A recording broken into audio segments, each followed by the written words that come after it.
আমার ফলোয়ার হয়ে তুমি বার্গার বানাতে পারবা না, এটা তো হতেই পারে না। আজকে এমন সহজভাবে বার্গার রেসিপি তোমাদের শিখাই দেবো, তোমরা জীবনেও কিন্তু এই বার্গার রেসিপি আর ভুলবা না। তো চলো শুরু করি।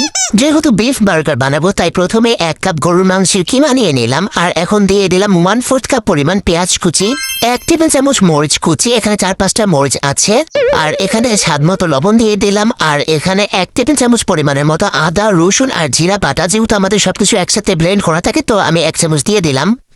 এখন এগুলো খুব ভালোভাবে একসাথে মিশিয়ে নেবো। তো এখানে আমি গরুর মাংসটা কিন্তু ব্লেন্ডারে দিয়ে ব্লেন্ড করে কিমা করে নিয়েছি। তোমরা চাইলে কিন্তু ছোট ছোট টুকরা করেও কিন্তু কিমা করে নিতে পারো, সেক্ষেত্রে কোনো প্রবলেম হবে না। এখানে কিন্তু আমার মাংসটাকে খুব ভালোভাবে মেশানো হয়ে গিয়েছে। এখান থেকে এখন আমি বিফের পেটি তৈরি করে নেবো বার্গারের ভেতরে দেওয়ার জন্য। তো তোমরা হয়তো আমার হাত দেখে বুঝতে পারছো আমি কিভাবে তৈরি করছি বিফের পেটিটা। তো এখানে আমি একটা বিফের পেটি তৈরি করে নিয়েছি, একইভাবে কিন্তু আমি সব পেটিগুলো তৈরি করে নেব। তো পেটিগুলো কিন্তু আমি সব তৈরি করে নিয়েছি, আর এই পেটিগুলো কিন্তু শুধুমাত্র ভেজে নিলে হয়ে যাবে। এখন বার্গারের মেন উপকরণ বার্গার বানটা আমি কেটে নিলাম, তারপরে এখানে আমি উপর থেকে মেয়োনিজ দিয়ে নিলাম, আর এখানে ওপরে টমেটো সসটাও দিয়ে নিলাম।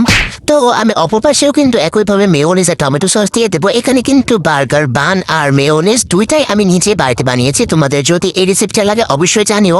তারপরে এখানে আমি শসা দিয়ে দিচ্ছিলাম, আর হচ্ছে একটা গোল করে কেটে রাখা পেঁয়াজ। তো এখানে আমি পেঁয়াজ শসা সবই খুব ভালোভাবে দিয়ে নিয়েছি। তারপরে বিফের যে পেটিটা তৈরি করেছিলাম ওইটা শুধুমাত্র ভেজে নিয়েছি, আর এখানে এখন দিয়ে নিলাম।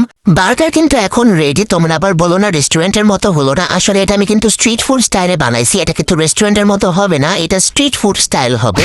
তো একইভাবে আমি সবগুলো বার্গার বানিয়ে নিয়েছি, আর উপর থেকে একটু টমেটো সস দিয়ে দিয়েছি। টমেটো সসটা কেমন করে জানি আমার নামের উপর হয়ে গিয়েছে। তোমরা যদি বার্গার বান আর মেয়োনিজের রেসিপি চাও তাহলে অবশ্যই কমেন্ট করো। আজকের মতো এই পর্যন্তই, আল্লাহ হাফেজ।